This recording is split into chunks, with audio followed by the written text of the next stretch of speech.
नमस्कार, आप देख रहे हैं इनसाइड कंट्री न्यूज हिंदी और मैं हूं सौरभ निगम। इस वक्त आज अपना दल प्रमुख और कैबिनेट मिनिस्टर अनुप्रिया पटेल ने एक समीक्षा बैठक की है, जिसमें तमाम जिलों से आए कार्यकर्ताओं को, पदाधिकारियों को, राष्ट्रीय पदाधिकारियों को बातचीत की गई है। उनको बड़ी जिम्मेदारी दी गई है। साथ ही आने वाले चुनाव के बारे में उनसे नई जिम्मेदारियां लेने की बात कही गई है। आपको यह भी बता दें कि उत्तर प्रदेश में इस वक्त 2027 का चुनाव आने वाला है। उसको लेकर अनुप्रिया पटेल पूरी फॉर्म में दिख रही हैं और अपने कार्यकर्ताओं को, जिलाध्यक्षों को और नए पदाधिकारियों को नई जिम्मेदारी देने की बात कर रही हैं। आज उन्होंने तमाम सवालों के जवाब देते हुए जातीय जनगणना पर समीक्षा बैठक की है और लोगों ने तालियां बजाकर उस जातीय जनगणना का स्वागत किया है। तमाम सवालों का जवाब देते हुए, चाहे वो बसपा के, चाहे राहुल गांधी के, चाहे समाजवादी पार्टी के, जो सवाल उठ रहे हैं कि हम लोगों ने समर्थन किया था तब ये जाति आधारित जनगणना शुरू हुई है और इसके लिए हमें श्रेय मिलना चाहिए। इसका जवाब में अनुप्रिया पटेल ने कहा है कि ये जातीय जनगणना बीजेपी सरकार एनडीए समर्थन की वजह से ही ये जातीय जनगणना शुरू होने जा रही है। इसमें विपक्ष का कोई लेना देना नहीं है। विपक्ष को तो केवल हक लेने की आदत पड़ गई है। देखिए इस पूरी प्रेस कॉन्फ्रेंस में क्या कहा है अनुप्रिया पटेल ने। राहुल गांधी जी कह रहे हैं कि जातीय जनगणना पर हमारी ही वजह से ये जो फैसला है केंद्र सरकार ने वो लागू किया है। इस पर क्या कहना चाहिए? प्रधानमंत्री नरेंद्र मोदी जी के नेतृत्व में एनडीए की सरकार का ये तीसरा कार्यकाल है। 11 वर्ष हो चुके हैं और 11 वर्षों में एक नहीं कई फैसले हमारी एनडीए की सरकार ने किए हैं जो सामाजिक न्याय से जुड़े हुए हैं। इसके अनेक उदाहरण हैं। ऐसे बहुत सारे विषय जो कभी भी पूर्ववर्ती सरकारों के कार्यकाल में उठते रहे लेकिन हल नहीं हुए, जो सामाजिक न्याय से जुड़े हुए सारे फैसले 11 वर्षों में हुए हैं। उसी प्रकार ये कास्ट सेंसस का फैसला भी एनडीए की सरकार ने सामाजिक न्याय के लिए जो हमारी कमिटमेंट है, हमारी प्रतिबद्धता है, उसके चलते किया। राज्यसभा सांसद संजय सिंह कह रहे हैं कि ये जो नरेंद्र मोदी ने अभी अचानक से फैसला लिया है, ये पहलगाम के हमले को जो उनके अभी देखा जा रहा है जो एक्शन नहीं ले पा रहे, इसको छुपाने के लिए किया गया। आपको क्या लगता है? पहलगाम की घटना नृशंस है, क्रूर है, अस्वीकार्य है।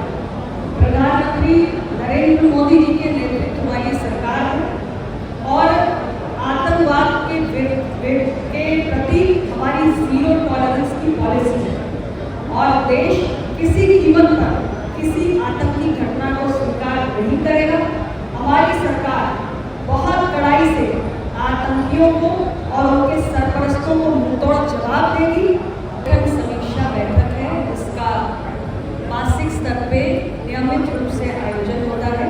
आज उसके लिए पूरे प्रदेश से हमारे सभी जो राष्ट्रीय और प्रदेश स्तर के पदाधिकारी हैं और सभी जिलाध्यक्ष यहाँ पर उपस्थित हैं और जिलों में संगठन की क्या स्थिति है, उस पर क्या सुधार लाने की ज़रूरत है, इस पर चर्चा हुई है। इसके साथ ही नए प्रभार भी दिए गए हैं, क्योंकि हमारा आने वाला चाहे पंचायत चुनाव हो या 2027 का विधानसभा चुनाव हो, उसको ध्यान में रखते हुए संगठन को दुरुस्त करने के लिए ये प्रयास पार्टी की तरफ से किया जाएगा। मैडम, जातिगत जनगणना को लेकर आप भारत सरकार के सहयोगी दल के रूप में रही हैं, इसके बावजूद आप लगातार डिमांड करती रही हैं, मांग और जो है, लेकिन जो दूसरे दल हैं, कांग्रेस हो, समाजवादी पार्टी हो, आरजेडी है, आज वो क्रेडिट ले रहे हैं, क्या कहेंगे? देखिए, मैं सिर्फ अपनी पार्टी की बात करना चाहती हूँ। हमारी पार्टी, अपना दल लगातार जाति आधारित जनगणना कराने के विषय को उठाती रही है। संसद में भी हमने इस विषय को एक बार नहीं कई बार उठाया है और हमारे अपने एनडीए गठबंधन में हमारे बहुत सारे एनडीए के साथी दल हैं। माननीय प्रधानमंत्री जी के संज्ञान में इस विषय को लाया गया है। सामाजिक न्याय से जुड़ा हुआ एक बहुत बड़ा ये फैसला है और प्रधानमंत्री जी हमेशा ऐसे विषयों पर संवेदनशील रहे हैं। एनडीए परिवार की भावनाओं का एक बार पुनः उन्होंने सम्मान किया था। हमारी सरकार ने जाति आधारित जनगणना कराने का ऐतिहासिक फैसला किया। सपा प्रमुख अखिलेश यादव कह रहे हैं कि जो भी पीडीए के नेता हैं, सूर्यलाल पटेल जी हैं या अन्य नेता, उनकी रिवर फ्रंट पर मूर्तियाँ लगवाएंगे। इसका आप पूरा स्वागत करते हैं, उनके कार्यक्रम में शामिल होंगे, क्या रहेगा? सामाजिक न्याय के नेता गिरोह की आप प्रतिमाएं स्थापित करना चाहते हैं तो हमारी पार्टी इसके लिए प्रसन्न है, आपको बधाई देती है, इसका स्वागत करते हैं।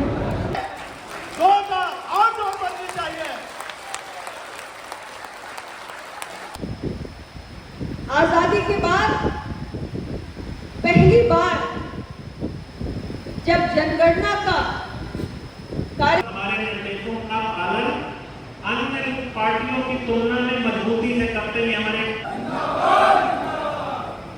पिछली बार से पार्टी की मासिक बैठक पार्टी एक अनुशासन से चलती है और मैं देख रहा हूं हमारे आज यहां पर मौजूद सभी पदाधिकारियों का, मैं अगर इतना ब्रेक न लगाऊं कि सभी लोगों को नहीं आना है तो शायद मुझे इसका 5 गुना बड़ा हॉल लेने की जरूरत पड़ेगी। लेकिन मैं अपने पदाधिकारियों का धन्यवाद देना चाहता हूं जो एक अनुशासित है, उनमें से कुछ नहीं मानते लेकिन ज्यादातर पदाधिकारियों की खासियत है। तो अब हम लोग जो चले फोटो लेने में भी खड़ा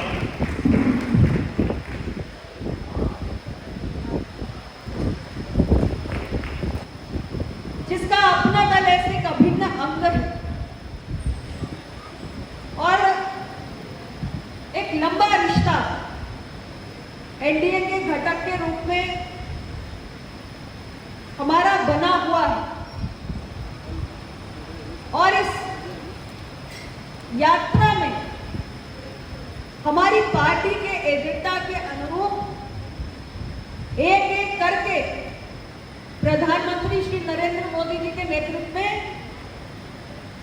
हमें सफलताएं भी प्राप्त हो रही। 30 अप्रैल को जो ऐतिहासिक फैसला केंद्र सरकार ने लिया, देश में जाति आधारित जनगणना कराने का, यह अभूतपूर्व निर्णय है और हमारी पार्टी अपना दल निरंतर इस विषय के लिए संघर्ष करती रही। ऐसा कोई मंच नहीं जहां हमने इस विषय के लिए आवाज ना उठाई और ये